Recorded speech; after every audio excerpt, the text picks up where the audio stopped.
Capítulo 23, versão 4.4. Houve algum problema com o grupo? Hammond perguntou.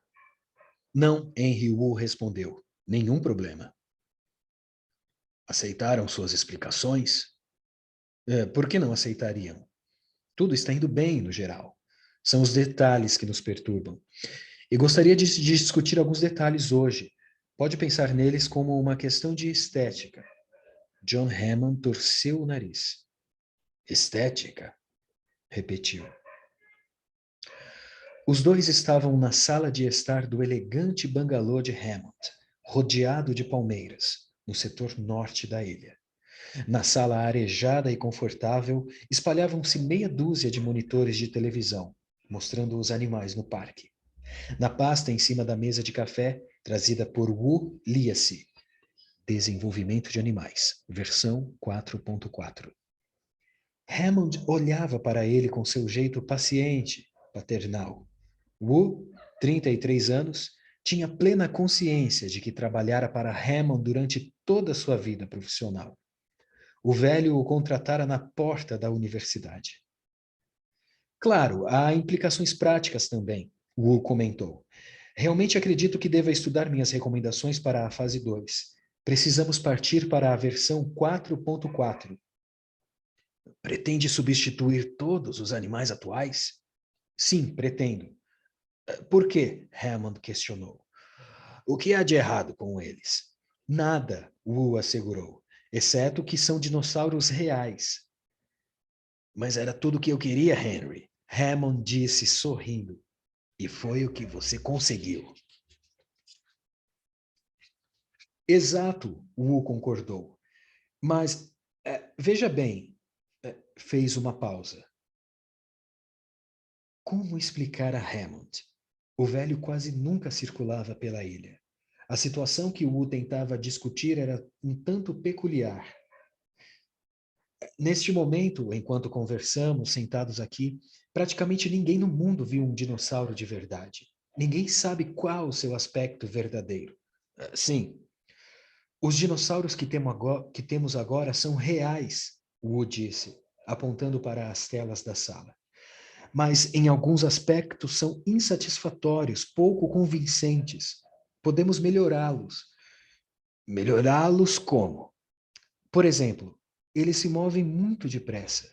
As pessoas não estão acostumadas a ver animais tão grandes, tão ágeis. Temo que os visitantes pensem que os dinossauros são muito acelerados, como um filme passando muito rápido. Mas, Henry, esses dinossauros são reais. Você mesmo falou. Eu sei, Wu assentiu. Mas poderíamos facilmente produzir dinossauros mais lentos, domesticados. Dinossauros domesticados? Hammond fez uma careta de desdém. Ninguém quer ver dinossauros domesticados, Henry. Querem bichos de verdade. Mas o problema é exatamente esse. Não creio nisso. Querem ver o que esperam. E só. Hammond franziu o senho. Você mesmo disse, John. O objetivo deste parque é o entretenimento. E divertir as pessoas não tem nada a ver com a realidade. O entretenimento se opõe à realidade. Hammond suspirou. Henry, será que vamos embarcar novamente numa discussão abstrata? Sabe que gosto de manter os pés no chão. Os dinossauros que temos são reais e, bem, não exatamente reais, o Wu cortou. Ele começou a andar de um lado para o outro na sala, apontando para os monitores. Acho que não devemos nos iludir. Não recriamos o passado aqui. O passado está morto, jamais poderá ser recriado. O que fizemos foi reconstruir o passado, ou pelo menos uma versão do passado. E eu afirmo que podemos fazer uma versão melhor. Melhor do que o real? Por que não? Wu perguntou. Afinal de contas, estes animais já foram modificados. Inserimos genes para poder patenteá-los e os tornamos dependentes da lisina. E fizemos o possível para acelerar o crescimento, de modo que chegassem mais depressa à idade adulta. Hammond deu de ombros.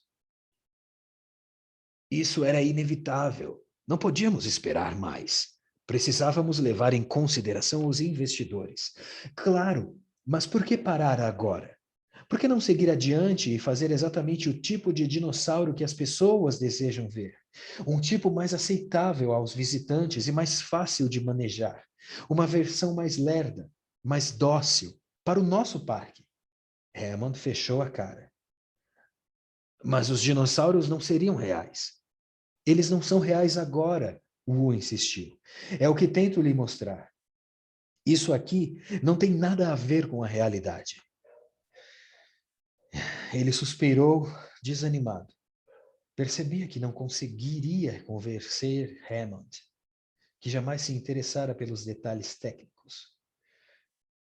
Como poderia explicar ao velho a realidade, as falhas no DNA, as partes perdidas na sequência, que o Wu fora obrigado a completar, adivinhando da melhor forma, mas ainda assim adivinhando? O DNA dos dinossauros equivalia a uma velha fotografia retocada, basicamente similar ao original, embora alterada em alguns pontos, tornada mais nítida. E como resultado, muito bem, Henry, Hammond disse, passando-lhe o braço em torno do ombro. Espero que não se importe por eu falar isso, mas você está apavorado. Trabalhou duro, por um longo tempo, e conseguiu realizar uma façanha. Uma façanha. E finalmente chegou a hora de revelar os resultados para as pessoas. É natural que se sinta um pouco nervoso, que tenha algumas dúvidas. Mas eu estou convencido, Henry, de que o mundo ficará plenamente satisfeito, completamente satisfeito. Enquanto falava, Hammond o conduziu até a porta. Mas John, o Wu teimou, lembra-se de 1987, quando começamos a criar os sistemas de proteção e confinamento? Não tínhamos nenhum animal completamente adulto na época, de modo que precisamos prever as necessidades futuras. Encomendamos equipamentos de choque, carros com picadores de gelo, armas que lançavam redes eletrificadas, tudo construído sob encomenda, em conformidade com nossas especificações.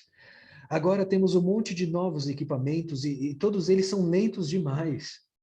Precisamos realizar alguns ajustes. Sabe muito bem que Muldoon está pedindo equipamento militar, mísseis LAW e armas com mira laser. Deixe Muldoon fora disso, Hammond recomendou. Não estou preocupado.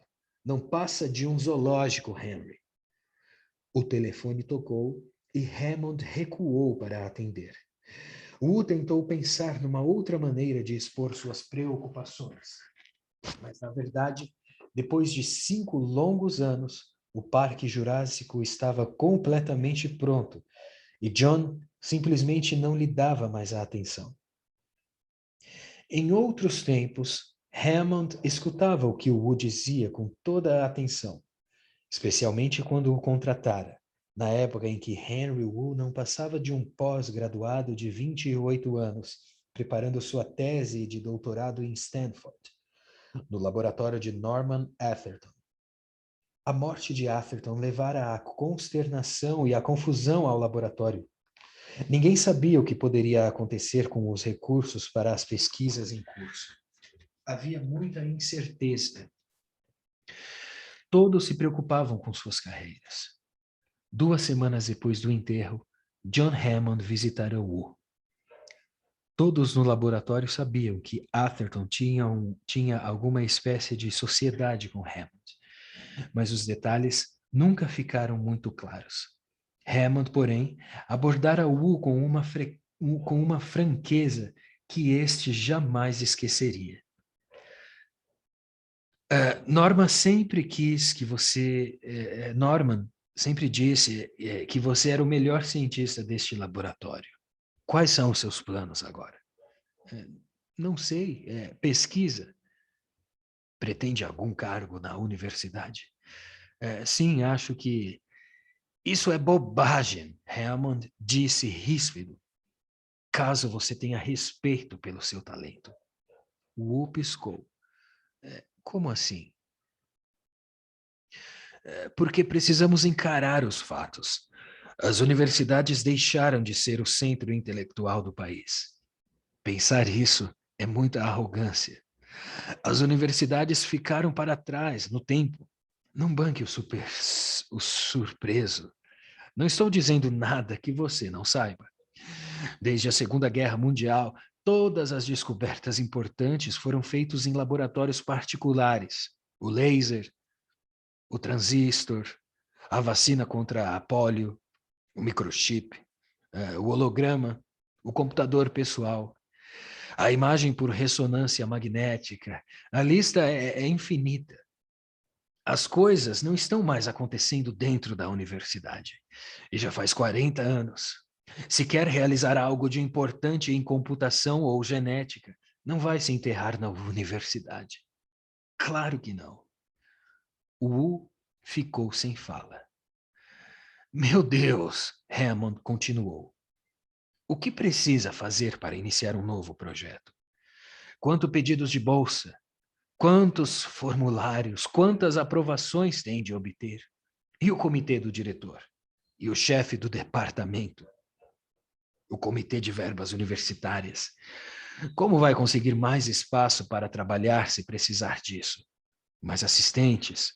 Quanto tempo levaria para arranjar? Um sujeito brilhante não pode perder seu precioso tempo preenchendo formulários e bajulando comitês. A vida é curta e o DNA muito comprido. Quer fazer nome, não é? Então fique longe da universidade. Naquela época, Wu queria desesperadamente projetar-se aos meios científicos. John Hammond contava com sua total atenção. Estou falando de trabalho de verdade, Hammond prosseguiu. Avanços reais. O que um cientista precisa para render bem? Precisa de tempo e dinheiro. Estou pretendendo contratá-lo para um empreendimento de 5 anos, com 10 milhões de dólares de pagamento por ano. 50 milhões de dólares, sem ninguém para lhe dizer como devem gastá-los. Você decide. Pode tirar todos os outros meios do teu caminho. Parecia bom demais para ser verdade. Wu ficou em silêncio por um longo tempo, depois perguntou: em troca de quê? Em troca de tentar o impossível, Hammond disse. Para tentar algo que provavelmente não pode ser feito. O que exatamente? Não posso dar os detalhes, mas, no geral, a ideia é clonar répteis. Não creio que seja possível, Wu ponderou. Os répteis são mais fáceis de clonar do que os mamíferos. A clonagem não demora mais do que 10, 15 anos, desde que sejam superados alguns obstáculos. Tenho 5 anos, Hammond adiantou. E muito, muito dinheiro, pois há pessoas que querem tentar isso já. Meu trabalho poderia ser publicado? No final. Imediatamente não? Não. Mas no final eu poderia publicá-lo? Wu insistiu neste ponto. Hammond riu. Não se preocupe. Se der certo, o mundo inteiro ficará sabendo o que você fez. Eu prometo. E agora parecia que o mundo inteiro ia mesmo ficar sabendo, Wu pensou. Depois de 5 anos de esforço extraordinário, estavam a menos de 1 ano da abertura do parque para o público. Claro, as coisas não se passaram exatamente como Hammond prometera durante aqueles anos todos. Havia gente dizendo a Wu o que fazer, e muitas vezes ele fora terrivelmente pressionado. E a própria natureza do trabalho mudara. Não se tratava exatamente de clonagem de répteis, pois começaram a perceber que os dinossauros eram muito similares a pássaros. Era clonagem de aves, algo bem diferente. Muito mais difícil. E nos últimos 2 anos, Wu se transformara basicamente em um administrador, supervisionando equipes de pesquisadores e banco de sequências de genes operados por computador. A administração não era bem o tipo de trabalho que lhe agradava. Não era isso o combinado. Mesmo assim, tivera êxito. Ele havia feito o que ninguém acreditava que fosse possível. Pelo menos não em tão pouco tempo.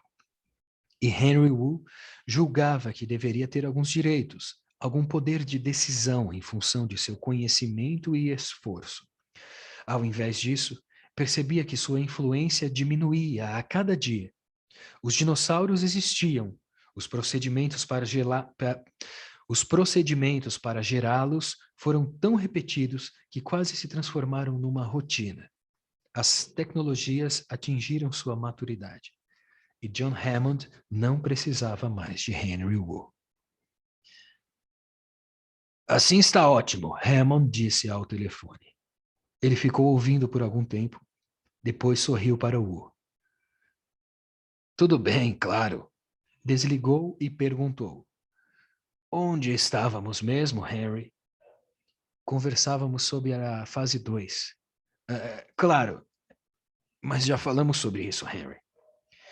Eu sei, mas você não percebe. Espere um pouco, Henry. Hammond começava a perder a paciência. É claro que eu percebo. Vou ser sincero com você, Henry. Falando francamente, não vejo razão para melhorar a realidade. Cada uma das mudanças feitas no genoma nos foi imposta pelas leis ou pela necessidade.